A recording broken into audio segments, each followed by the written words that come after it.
1975, the Fairfield Rotary went formally on record in favor of women in Rotary. It would not be until 1987 when Rotary International rules were changed to admit women members.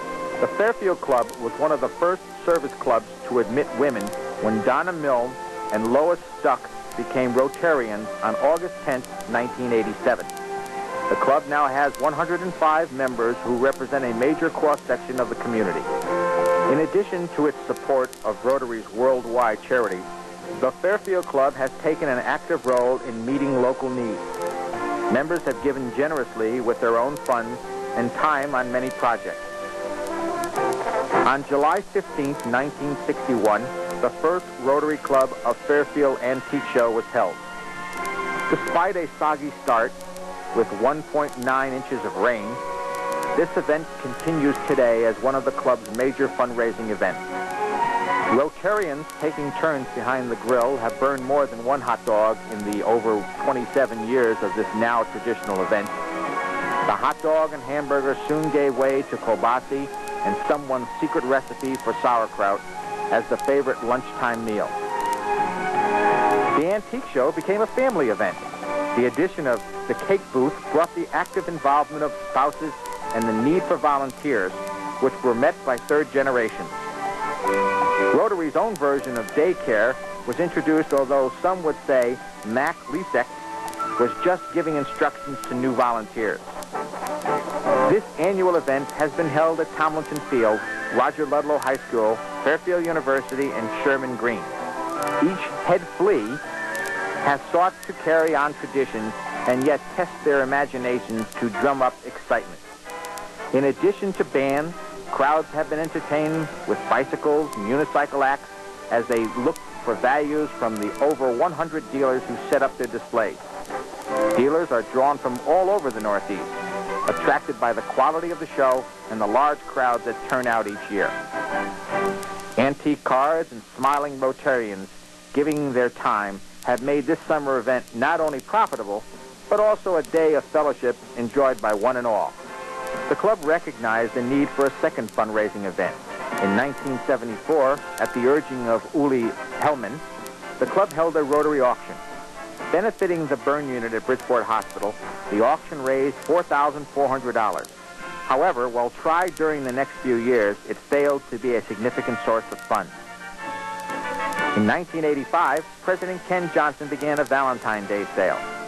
For a modest cost, people could purchase and have delivered by Rotarians a red rose and a box of candy or perfume.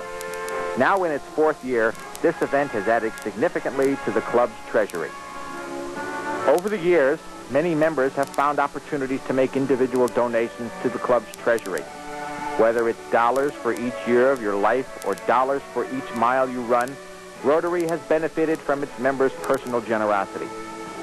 Since 1980, a small group of Rotarians have donated their time to teach financial planning at Fairfield's adult education program and how to operate a small business at Fairfield University's continuing education program. Their efforts have netted the club over $10,000. Money has not been the only contribution made by the Rotarians. When the South End Daycare Center in Bridgeport needed help to build a children's playground, the Fairfield Rotary was there. And when Junior Olympics needed volunteers to brighten up a Champions Day, Fairfield Rotary was there. Pride in our community often results with increased business for our chiropractors. Each year, Rotarians pitch in and help clean sweep the town. Begun by former Rotarian Nick Migueli, this community-wide effort has occasionally made some Rotarians a little bit richer. Some of our greatest ideas turned out to be all wet. But the spirit of Fairfield Day as a fun event for the whole family was increased by Rotary's participation. Even the Lions Club sneaking a block of ice into the water did not chill the enthusiasm of the Rotarians.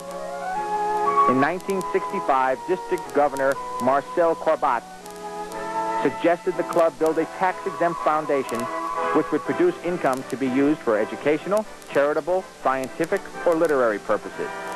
Dave Huntington, club president, set an initial goal of raising a principal sum of $20,000 within 5 years' time. And on May 3rd, 1965, the Fairfield Rotary Foundation was officially incorporated. It was not until 1974 that the first distribution of the foundation was made to meet a critical need of the time as identified by Joe Zapatowski, a Fairfield Rotarian and superintendent of schools. The foundation provided technical training grants to Fairfield students attending a 2-year higher education program. The principal in the foundation continues to grow, and in 1985, with a balance of $38,000, foundation president Roy Kent challenged the club to increase this balance to $100,000 within 10 years. The Century Club was formed for those who donated $100 or more, and over 70% of the members supported the foundation. In 1987, with our goals still in sight, the first Rotary Club Fairfield Foundation Golf Tournament was held at the Country Club of Fairfield. In the 2 years, the foundation has received nearly $25,000 from the golf tournament, and as we meet tonight, that 1990 goal of over $100,000 has been surpassed and stands at $110,000. As our foundation has grown, so has our generosity. From the beginning, modest contributions of books to Woodfield Village Library, community organizations of all types have benefited from Rotary. The YMCA, the Rehabilitation Center, the Burn Unit at Bridgeport Hospital, Fairfield University, the University of Bridgeport, the Audubon Society, the Senior Citizen Center, the Police Department Library, the Rotary Community Room and the Fairfield Public Library, and etc. at Independence Hall, the Clasp Home, Fairfield Teen Center, Operation Hope, and the Woodfield Village are all better today as a result of Rotary. Fairfield's support has reached beyond the boundaries of its community. A donation to the Albert Schweitzer Hospital in Haiti, where fellow Rotarian Bill Kiefner spent several months volunteering his time and talent, is providing basic medical care to children of this impoverished nation. Involvement in Rotary goes beyond weekly meetings. As Rotary celebrated its 75th anniversary, Fairfield Rotarians were actively involved in district assemblies and conferences. Norman Parcells served as district governor. In Norman, a tireless worker on behalf of Rotary, was a frequent visitor to many clubs. In memory of Norman, the Fairfield, Bridgeport, Stratford, and Trumbull clubs join together annually to celebrate the Norman King Purcell's Day. Presidents of the Fairfield Club have been regular attendees at Rotary International Conventions. Here, the opportunity to exchange ideas in a peaceful forum is the heart of Rotary. Rotary host clubs spare no expense to provide visiting Rotarians with an unforgettable sample of local customs. It is in such forums as these that barriers of misunderstanding are broken, and the Rotary mission of increasing peace in the world through understanding becomes a reality. Throughout its history, the Fairfield Rotary has been an enthusiastic supporter of the Rotary International Foundation. The International Foundation supports a worldwide effort of educational and humanitarian programs designed to improve world understanding and health. Foundation scholarships totaling over $140 million have been awarded to over 18,000 individuals since 1947. Scholarships awarded annually now total over $16 million. Fairfield's first recipient of the Foundation Scholarship was Betty Munell in 1974. Betty studied history at the University of Geneva. Fairfield has been pleased to host Foundation scholars attending Fairfield University. Akira Watanabe, now a successful executive with Nippo Koko Steel, entertained President Ed Gleason during Rotary's International Convention in Tokyo.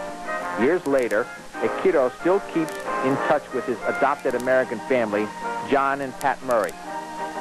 Promoting world understanding through the exchange of students is a well-supported program within the Fairfield Rotary Club.